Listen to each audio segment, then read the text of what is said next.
নমস্কার বন্ধুরা, বিথিকার পাঁচ মিশালিতে তোমাদের সবাইকে স্বাগত। আশা করি তোমরা খুব ভালো আছো, সুস্থ আছো, আনন্দে থাকবার চেষ্টা করছো।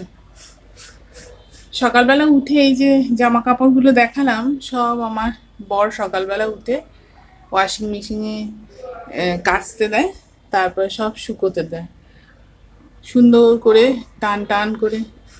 এটাও নেশা হয়ে গেছে, এক একজনের কাপড় কাচা নেশা হয়েছে। আমি বারণ করলেও ও করবে।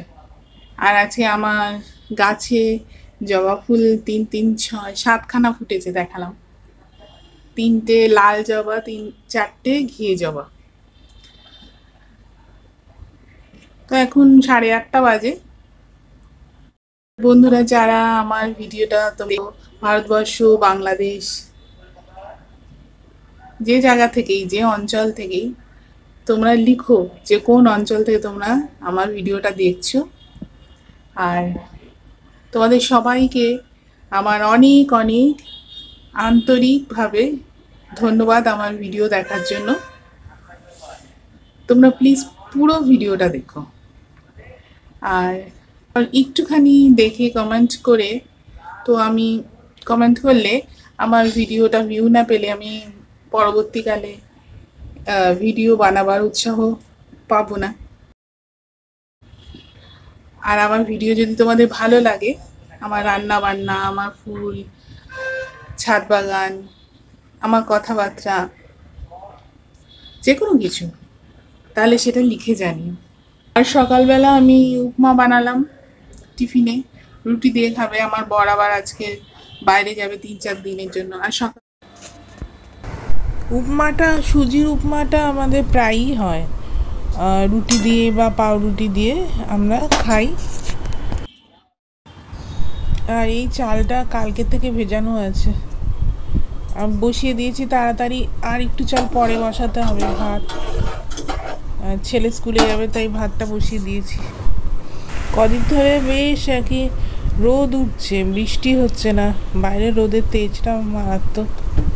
আর আমি ডাল সিদ্ধ করেছি, পেঁপে দিয়ে ডাল সিদ্ধ সেদ্ধ দিয়েছি ভাতের মধ্যে, একটা আলু। আমার ছেলে স্কুলে যাওয়ার সময় মাছ মাংস ডিম কিছুই খেতে ভালোবাসে না, সেদ্ধই ভালোবাসে। এই ডাল, মুসুরির ডাল সেদ্ধ করে তার মধ্যে তেল, হলুদ, নুন সব দিয়ে দিয়েছি, তার মধ্যে পেঁপে দিয়েছি। পেঁপেটা আমি রোজই খাওয়ানোর চেষ্টা করি, সেই ডালের মধ্যে সেদ্ধ দিয়েই হোক, ভাতের মধ্যে সেদ্ধ দিয়েই হোক, আর ডিমের তরকারির মধ্যেই হোক। বাবা নেই সেদ্ধ দিয়ে পেঁয়াজ দিয়ে খেতে খুবই ভালোবাসে। আর বললাম টিফিন দিতে হবে নাকি, বললো আজকে টিচার্স ডে, ওখান থেকেই খাবার পাবো, স্কুল থেকে। 4 তারিখ রাত্রে 9টা থেকে 10টা পর্যন্ত ঘরের লাইট বন্ধ করে রাস্তায় বেরিয়ে মোমবাতি হাতে মানব মেলবন্ধন করে জাস্টিস চাওয়ার জন্য, তিলোত্তমার জন্য যে জাস্টিস চাওয়া হয়েছে, এবং সবাইকে এটা করতে বলা হয়েছে, জুনিয়র ডাক্তাররা করতে বলেছেন। আমার শরীর খারাপ ছিল বলে রাস্তায় হয়তো নামতে পারিনি, কিন্তু আমি মানসিকভাবে তিলোত্তমার পাশে আছি। আমার ঘরের লাইট আমি 9টা থেকে 10টা পর্যন্ত বন্ধ করে রেখেছিলাম এবং মোমবাতি জ্বালিয়ে রেখেছিলাম। জাস্টিস যতক্ষণ না পাওয়া যায়, এই সংগ্রাম যেন বন্ধ না হয়। আমি অন্ধকারের যাত্রী, তুমি আলোর দৃষ্টি দাও, আমার দু চোখে রাত্রি, তুমি ভোরের ফুল ফোটাও প্রভু, আলোর দৃষ্টি দাও। আজকে 7টা ফুল ফুটেছে।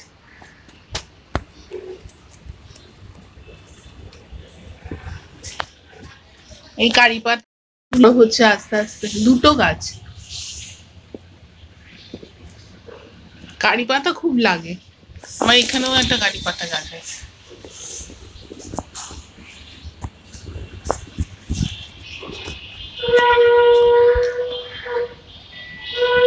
আজকে বৃহস্পতিবার, পুজো দিচ্ছে সবাই, শঙ্খে ফু শোনা যাচ্ছে। আকাশটা দেখো কি সুন্দর লাগছে, খুব রোদ উঠেছে।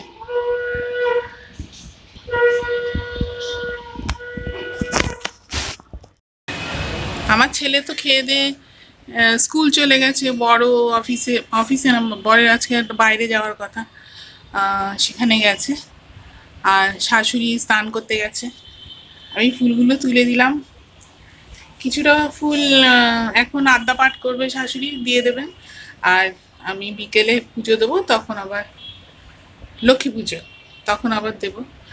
আর হচ্ছে কি, আমি আজকে ভোলা মাছের ঝাল করব। তো সেই রান্নাটা তোমাদের দেখাবো। এখন ভোলা মাছটাকে নুন হলুদ মাখিয়ে রেখে দিয়েছি।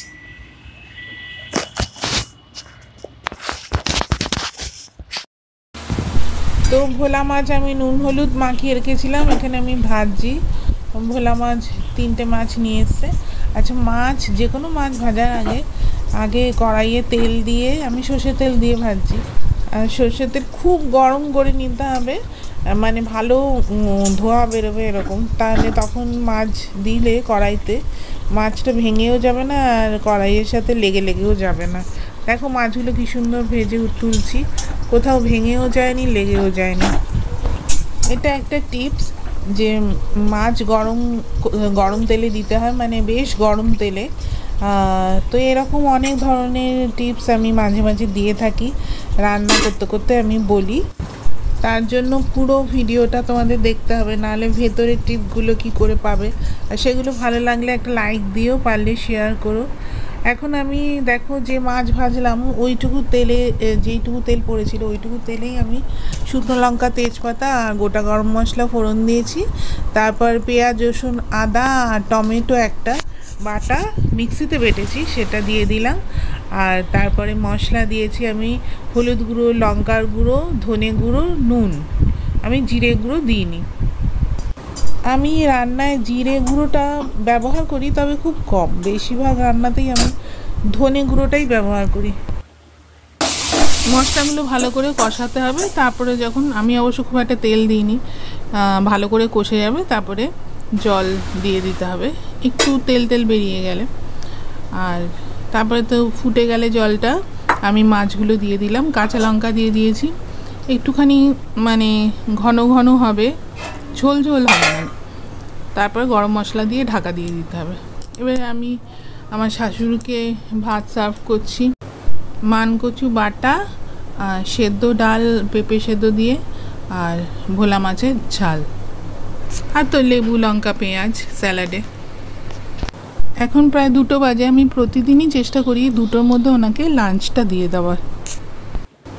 এখন সন্ধ্যাবেলা, আমি আর ঘর মোছা টোছাগুলো দেখালাম না, তো আমার পুজো হয়ে গেছে। আমি দেখাচ্ছি যে আমার গোপাল ঠাকুরকে আমি একটা রূপোর মুকুট পরিয়েছি, কি সুন্দর লাগছে। এই যে গোপাল ঠাকুরের পাশে ফুলটা দেখছো, ডবল টগর, এটা পুজো হয়ে যাওয়ার পরে আমি দেখছি যে পুরো ফুটে আছে পুরোটা, তার আগে একটুখানি ছিল, তবে এসে ওনার পাশে দিয়ে দিয়েছি। আর এখন হচ্ছে রাতের ডিনার। আমরা রাতে তন্দুরি রুটি আর ওই কাবলি ছোলার তরকারি করেছি। তন্দুরি রুটি আমি মাঝে মাঝে এরকম বাইরে থেকে কিনে আনি না, সবসময় ঘরেই বানিয়ে নিই। বেছনটা দেখো কি সুন্দর হয়েছে, আর খেতে কিন্তু টেস্টি হয়, বাইরের থেকে বেশি টেস্টি হয়, আর নরমও হয়। আমি আগে রুমালি রুটি, তন্দুরি রুটি সবই ঘরে বানিয়ে নিতাম, নান। তো আজকে ব্লগটা বেশি বড় করছি না, তোমরা ভালো থেকো, সুস্থ থেকো, গুড নাইট।